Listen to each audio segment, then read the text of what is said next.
சபையானது மிகப்பெரியவர்களால் தோற்றுவிக்கப்பட்டு இன்றைய தினம் கிட்டத்தட்ட ஒரு 136 வருஷத்துக்கு மேம்பட்ட சபையாக இது இருக்கிறது. அடியனுக்கு இந்த சபை 48 ஆண்டுகளாக பழக்கம். என்னை ஈர்த்து ஆட்கொண்டவர்களில் மிக முக்கியமானவர் இசைப்பேரறிஞர் தர்மபுரம் சாமிநாத ஐயா அவர்களும், அதுக்கப்புறமா எனக்கு வாழ்க்கைக்கு வழிகாட்டி வாழ்வியல் சடங்குகளை செய்வதற்கு, தமிழில் சடங்குகள் செய்வதற்கு எனக்கு உறுதுணையாக இருந்தவர் நம்முடைய சிவனரி செம்மன் உடைய ஆடரசி அவர்கள். இவர்களில் 2 கண்ணாக மதித்து நான் வாழ்வில் கற்றுக் கொண்டிருக்கிறேன். அந்த வகையில் நம்ம நடராஜ சபையில் என்னுடைய தொண்டுகள் 48 ஆண்டு காலமாக நடந்து வருகிறது. அதில் எனக்கு தெரிந்த பிறகு நம்ம நடராஜ சபையில் பல பெரியவர்கள் சென்றிருக்கிறதாக செவி வழி செய்திகளும் எனக்கு பெரியவர்கள்லாம் சொல்லியிருக்கிறாங்க. அதில் என்னுடைய ஆடலரசி அவர்கள் இங்கே மறைமொழி அடிகளாரை வைத்து நிறைந்த மறைநிலா சொற்பொழிவுகள் நடத்தியிருக்கிறார். அப்புறம் திருவிக்கா தமிழ் சொல்கிற திருவிக்கா அவர்கள் சென்றிருக்கிறார்கள். சுப்பிரமணிய பாரதியார் அவர்கள் இங்கே சென்றிருக்கிறார்கள். அதுக்கப்புறமா ஈடு இணையில்லாத நம்முடைய திருமுருக கிருபானந்த வாரியார் சாமிகள் இங்கே பலகாலம் வந்திருக்கிறார்கள். அதற்கு பிறகு அப்புறமா நம்முடைய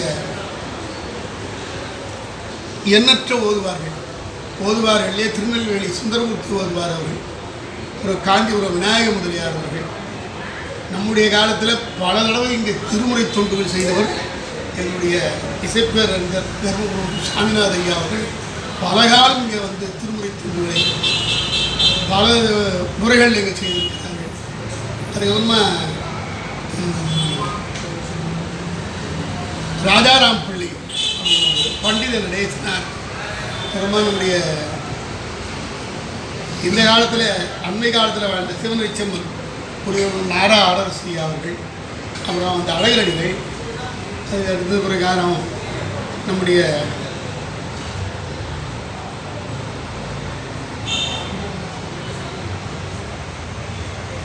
ரத்னசபாபதி ஐயா அவர்கள், அதுக்கப்புறமா நம்முடைய செந்தமிழ் அரசு திரு சிவகுமார் அவர்கள் 11 ஆண்டு காலம் மிகச் சிறப்பாக திருஞான சம்பந்தருடைய தேவாரத்தை ஒவ்வொரு பதிகமாக 11 ஆண்டு காலம் சொன்னார்கள். 1.5 ஆண்டு காலம் திருவாசகத்தை சொன்னார்கள்.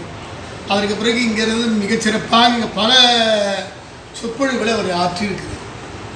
இங்கே மிக சிறப்பாக தொண்டு செய்வதை அவர் ஒருத்தர் செந்தமிழ் செல்வமணி சண்முகம் என்பவர் குருஜி அவர்களை அழைத்து மயிலை குருஜி அவர்களை அழைத்து இங்கே இந்த விழாக்களை எல்லாம் மிக செம்மைப்படுத்தியிருக்கிறார்கள். 108 இளைஞர், 108 பால்குடம் எல்லாம் ஆருத்ராவிடம் மிக சிறப்பாக செய்திருக்கிறார்கள். சபையை பொறுத்தவரையிலும் திருமுறைகளையும் திருமுறைகளுடைய அடியார்களையும் 2 கண்ணாக போற்ற வேண்டும் என்பது தான் இதில் மிக சிறப்பான வழிபாடு. என்றால் ஆருத்ரா தரிசனம் ஒரு 10 நாட்கள் மாணிக்கவாசல் விழாவும் ஆருத்ரா தரிசனமும் ஒரு சிறப்பாக இருக்கும். அதே மாதிரி ஆணி திருமணத்தில் மாணிக்கவாசனுடைய ஆணி மகமும், அதுக்கப்புறம் திருமுறை பெருவிழா மறுநாள், அதுக்கு அடுத்த நாள் ஆணி திருமண அபிஷேகம் மிக சிறப்பாக நடைபெற்று கொண்டிருக்கிறது. அடியாருடைய பேராதரவோடு இது நடைபெற்று கொண்டிருக்கிறது. எந்த விதமான பொருளாதாரமும் இல்லை என்றாலும் இறைவனுடைய அருளாதாரத்தில் இது இயங்கிக் கொண்டிருக்கிறது என்பதை மட்டும் தெரிவித்து கொண்டு, எல்லாவற்றுக்கும் மேலாக அடியாருடைய அன்பும் அடியாருடைய திருமுறை பற்றும் தான் இந்த சபையை நடத்தி கொண்டிருக்கிறது என்பதிலே எனக்கு எந்த விதமான ஐயமும் இல்லை.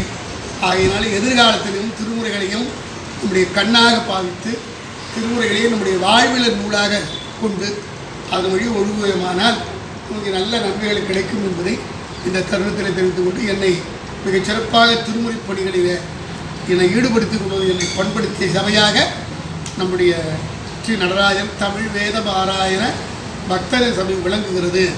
இதற்கு முன்னோடியாக இதை முதல்ல மிகச் சிறப்பாக பணி செய்தவர்கள் நிறைய பேர் இருந்தாலும் அதில் இவருடைய பழனியப்பன் யார், அதுக்கடுத்து பக்தவச்சரன் யார், அதற்கடுத்து இப்பொழுது நாகலிங்கம் அவர்கள் என்பதை மட்டும் தெரிவித்து விடைபெறுகிறேன். நன்றி.